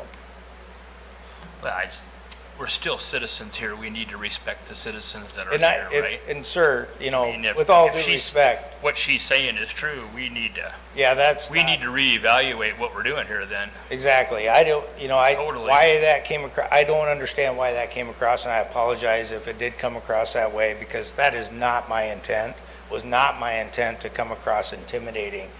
What I did say is if we can't proceed with this option, we don't have a choice but to back that off and not extend the storm sewer. You can understand that, right? I think we, if we're citizens and we have issues there, we need to find a happy medium somewhere, yes. Yeah, and that's I think what so. we had to Kathy's do. happy and we're happy and everybody on Penrose is happy. That's And the that's whole what we point. did. And that's exactly what we did, and we forwarded her just the construction easement, temporary one, so we could just build the road. So that's what she had in front of her, and that's what she had to consider most recently, so. Yeah, we were getting to the point where we needed to we needed to, in order to move Penrose forward and complete Penrose this year, we needed to do something. And so that's where the easement, the temporary easements come in. And now we've got everything we need to build the road so that the road can at least be finished. The rest of it's gonna have to be sorted out Later. over time, but had we not, we'd be in the same boat, and Penrose wouldn't be being built this year. So sometimes it's a choice between getting things moving forward and waiting and trying to figure stuff out later, other stuff out later. I'm just concerned when citizens walk in here and tell me that they're being bullied and all this other kind of stuff, because that's not what we should be about I would agree at with all. that. That's not acceptable to me either. Yeah, well, I hope not. But just remember, there's two sides to every story, Vince. I understand. Yep. Thank you. All right, thanks, John. I'd also like to say how I want to say this. I've done substantial work on Penrose, on the city dime and time, so it's disappointing to hear people say stuff like that. But as far as working with FEMA, Jeff didn't work here, Eric Christensen wasn't here. I handled FEMA myself for about 2 months, and there was never any talk of FEMA paying for dirt. There was reimbursements for right-of-ways and roads, but not for people's personal property. That was never brought up with anybody. So I'd have to look back to my notes and my 214s and stuff I'd done for 60, 70 days, but there was never talk of filling people's private property and ever with any FEMA reps. So that's all I gotta say. Okay, thank you. Thanks. So can All right. North Shore? Move on to North Shore. So in regards to North Shore, as I said earlier, that project has been delayed. The commissioners had asked for two potential solutions, one to a drainage problem that persists there on the temporary road on North Shore, and the second one is for pedestrian access along Penrose while the sidewalk is out. So, I'll talk first of all about the pedestrian trail along Penrose. There's been some concern that have brought forward to the city that it's difficult for students or kids to maneuver their bikes along the 26-foot wide existing asphalt path. As the traveling public drives through there, it's tight, we understand that. And so as a result of that, Jeff asked us to put a cost estimate together to extend the trail itself off to the edge of the existing asphalt, and this would be a temporary extension. We show it 10 feet wide along the north side of Penrose, or North Shore, and what that would be is a 2.5-inch thick asphalt layer, just enough so that we could stripe that and have it for a pedestrian access along one side of the roadway. And that access then would allow the students to, maneuver their bikes and things like that along this roadway during this time. We did keep in mind back when we built the 26-foot wide temporary access road, that road, we had requested to put a trail along the north edge, and Federal Highway would not pay for that. So this most likely would be funded by city staff or city coffers and probably not reimbursable by Federal Highway. So if you choose to go forward with the pedestrian trail along here, we could certainly make another request back to Federal Highway, but keep in mind, they said no originally. And so then there was, the cost associated with that is approximately $145,000. That's for, widening the road slightly there, putting a little gravel down, paving the asphalt shoulder, and then some, minor connections to the existing trail system. So I'd open it up to any questions that you have or comments or. Would this be in existence while you're doing North Shore, so like to keep people off the road, right? It would, okay, when we're building North Shore, this will be removed and would not be open during construction. So this would only be open during Penrose construction. So keep that in mind. As soon as you move forward with North Shore, this would, once we move into each phase, there won't be a pedestrian access along there. There's just not enough room without, completely regrading and being out onto private property. And so it would be for one full school year before North Shore starts? At this point, we're anticipating, at the end of the year, possibly starting with North Shore. This would only be this year, this fall, most likely, and possibly next spring. So next summer. So at the most, one semester, we would spend this to get access for one semester, basically. Correct. You may have the springs, but no, I guess you're exactly right, because chances are, North Shore itself, we'd be moving forward with the construction before school's out, chances are. Or if you choose to wait until school's out before you start any construction on North Shore, then obviously you could use this trail until school's out next spring. What if we were to just, make it gravel? That's certainly feasible. Obviously you'd remove your asphalt there is really what you'd have, and that asphalt is about 50,000 of that.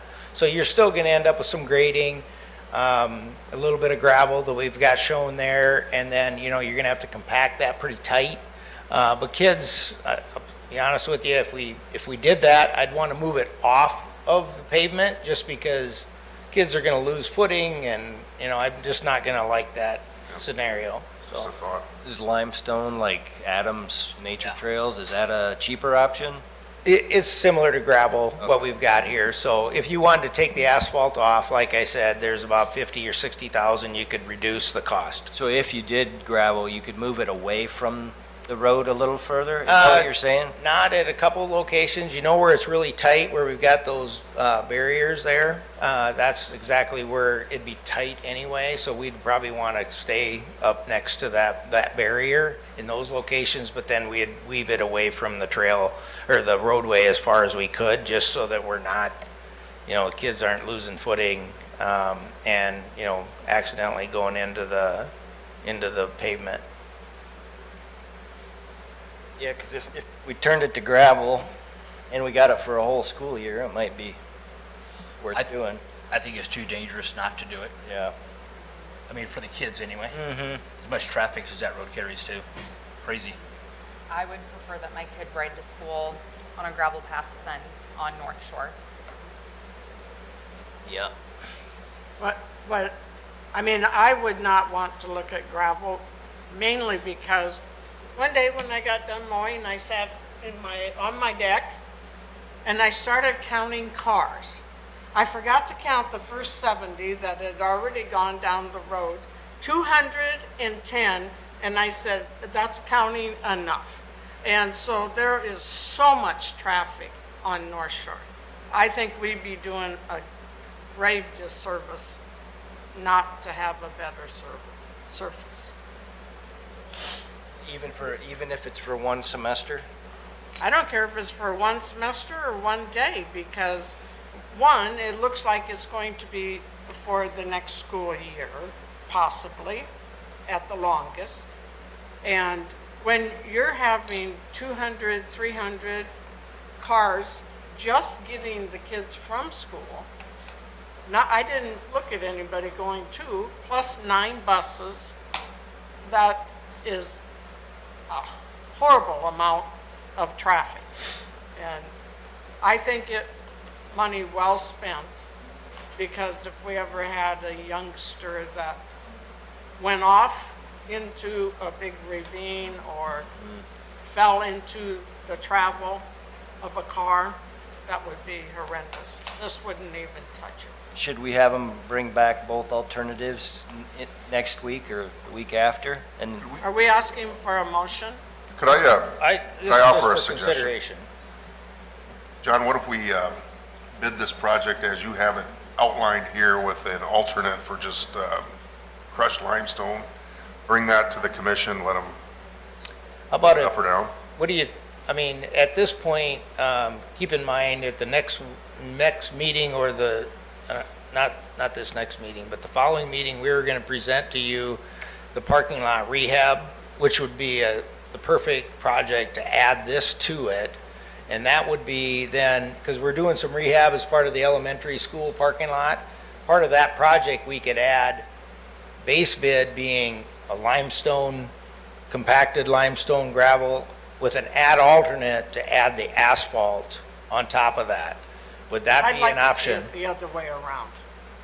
I've been in too many bid situations, and they're gonna see the crushed concrete and they'll go, oh, but that's cheaper. Cheaper. I'd rather see what is the best scenario with a deduct if we want to go the other way. There really wouldn't be a deduct then, because we still will need the gravel to put the asphalt on there. So there wouldn't be a deduct. It would be, it's more or less asphalt or nothing.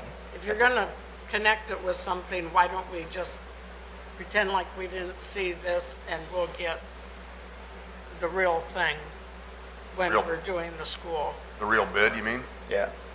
Yeah, When do it as one project. You mean North Shore or which?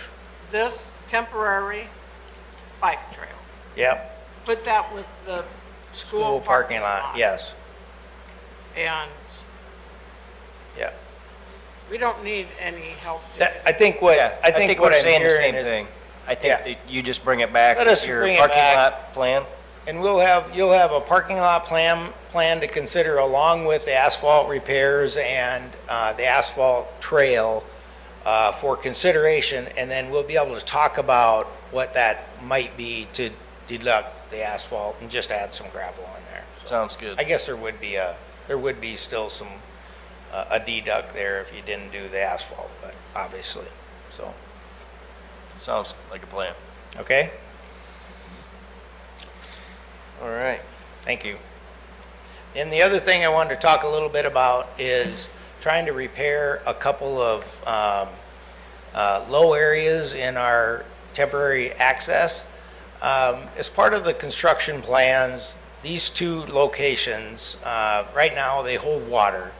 And the reason they hold water is because there's sumps in our future road profile.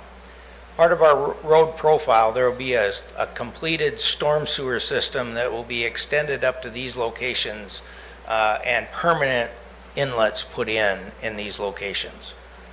In an effort to minimize the water standing here through the winter or fall of this year and summer, what Jeff has asked us to do is put together a schematic of what that would look like or could look like to minimize or improve these sump conditions.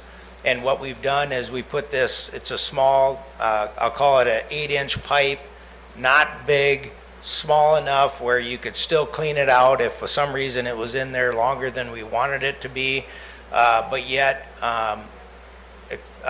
not too expensive to throw away when we build this permanent storm sewer system in North Shore. So in North Shore, there's going to be a substantial storm sewer system put in. Part of that construction, this would be removed so that that we wouldn't be needing this. We do need an easement from a couple of these properties, or at least one of these property owners, to do this though.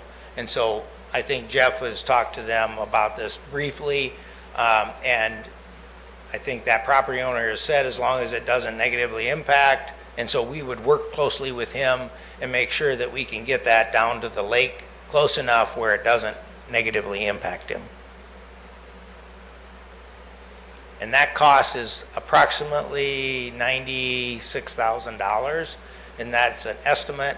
And what I would suggest that we do is, as far as where this project would fall into place, we'd probably want to add this to the Penrose project because there's utility work going on in that job. You guys were doing a lot of different bid packages here, and it's, we're trying to best fit these projects where it's best suited for our contractor that we'd have out there. When Penrose is bid, obviously there's water main that gets installed in there. There's some storm sewer that gets installed in there.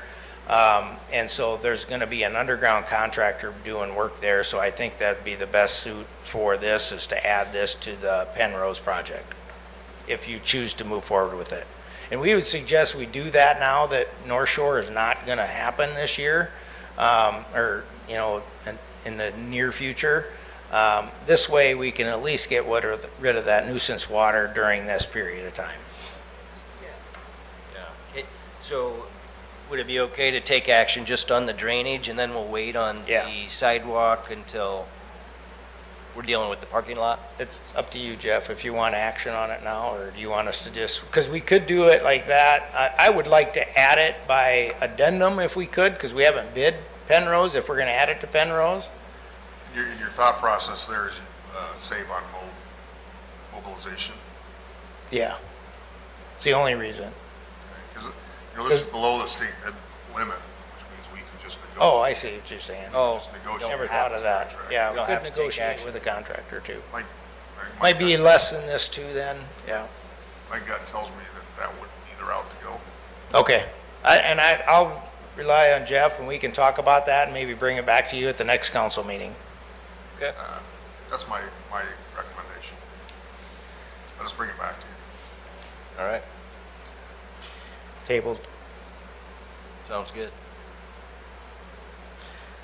All right. Next. Anything else on North Shore? All right, let's go to the second reading of the ordinances. So this is the last three. Oh, I'm sorry, Anna, I didn't. So what I'm getting is that now, since they can't do that drainage they wanted to do, my driveway and the dirt won't be done? That's it? Then I rescind my temporary easement. Here's what I was trying to do with that whole thing is I was trying to fill in that whole area, piggyback on the school bid, work with Lieber to get that area filled. And that was in response to Anna's complaint about your dirt slipping away. So now, we didn't go that route. We don't have the easement, the permanent easement. So now, I still need her easement to put the dirt on her property. So if we can get that, we can put that in there. She doesn't have to give us a permanent easement, correct? We just need to have the temporary easement, and I'll have a conversation with her about that. Okay, so then the dirt would be put in and the driveway would be repaired like was promised. If she gives us an easement to do it. And you have to give us an easement too. You would have to give us an easement too, correct? 'Cause some of that dirt's on her ground. Jeff, do we have some ability to go back to Kathy and Anna and you two to meet and say, can we Yeah, try anybody- to? Yeah, I think we need to get it worked out. We need some sort of mediation here. And Because yeah, that happy is to do that. Kathy's best option, is to give the easement, but a lot of things come into play. yeah, It's pretty emotional when I get it. I understand. I'll circle back with them. Does it have to be a permanent easement? Well, I think what Jeff's saying is if we don't do the storm sewer system extension to the school's property, we don't need a permanent one. We just need a temporary one to put the dirt in. But then here the dirt would probably come from the school property project instead of, so to me, the school district should get the easement for that then. Well, I've already given the school these. I can work it out. I can work that easement. Okay. I'm just saying, We're I've getting known into the Kathy weeds for a in while. here. I'm thinking if something was messed up, Kathy let you go in and dig it up and fix it. I think if you needed. Yeah. Yeah, I thought it was a pretty good solution. Apparently it was not, so. I think it is a good solution. Might have been the way it was handled. We just need to handle it better. I think that if you're filling in dirt, not to be mean to any of my neighbors, but that it should be for everybody then, because my daughter's backyard is still 10 feet down. There's no, she has to like, just let it fall because there's nobody filling in the back. There's nobody on the side, so her dirt just falls. So could you fill in so it looks like a decent place to live when you drive to the high school or the grade school? I mean, it looks terrible. We're trying to solve these problems incrementally, and I've talked about this before, is that we cannot take care of every single problem at one time. They have to come incrementally, and we're trying to do that. I don't know what to, It's almost a year later, and my grandkids can't go outside to play. They can't. It's mud. I've lost my shoes walking into their house before because it's so muddy out there.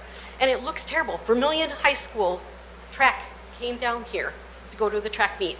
And the coaches know my daughter, of course. And they were like, look, there's Morgan's house. Yep, look at those gullies everywhere. It looks terrible for other people coming into your community, too. the only thing I can say is we're working on other solutions for other things. Right now, we're trying to get Penrose completed so that you have a road in front of it so you don't have to deal with the mud and all that stuff. So we're trying to get that part done. As part of that, we could help Anna and Kathy? Kathy. So we were gonna do that. We're looking for other solutions. That's all I can tell you. I mean, we just don't have them all right now. I mean, like the neighbor next door, the house is gone. It would be nice if that was back to It would being a be lot nice. that somebody could build in sometime. 100% would be nice, and we're looking for You know? solutions. Just haul some dirt in. It's not that hard. All right. Let's start on this organizational. We've got second readings of these three ordinances. Am I reading these again? You need to read the whole title, and it's right there Okay. in the minute. All right. Second reading for ordinance 2025-03, an ordinance repealing chapters 2.04, 2.06, and 2.2, and reenacting chapter 2.04, Mayor and Commissioners in Title II of the City of North Sioux City Municipal Ordinance Code. Do we need another motion? I would make one suggestion before you do that. If you go down to the bottom page 1, there's just one typo in there that I think needs to be changed. Stop. The Board of Commissioners shall consist of the mayor and 3 commissioners, should be 4. Is that correct? Yep. How Correct. would we have that in there? Good catch. Yes, thank you, Jeff. All right, so Lynn, you moved. I make a motion that we pass. Okay. I'll second. All right, any discussion? All those in favor, say aye. Aye. Opposed, same sign. Okay, motion carries. Second reading of ordinance 2025-04, an ordinance repealing chapter 2.08 and reenacting chapter 2.08, appointed officers and employees in Title II of the City of North Sioux City Municipal Code. Look for a motion on that. Motion to approve. Second. Discussion. All those in favor, say aye. Aye. Opposed, same sign. I just have a question before. Which one did we have a resident want us to have discussion on the time of the meeting? I missed which is That it? would have been over. The time of the meeting would be in the one that was passed. The 03.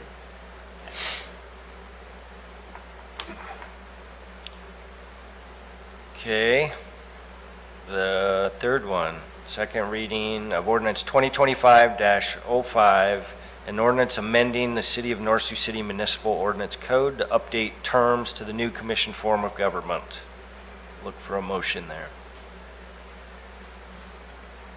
Motion to approve. Second. Any discussion? Okay, all those in favor say aye. Aye. Aye. Opposed, same sign. Okay, motion approved. And then we'll look for a motion to adjourn. I'll make the motion to adjourn. Second. All those in favor say aye. Aye. Opposed, same sign. All right. Oh, yeah. If you have something you wanted to address, you can always amend the motion.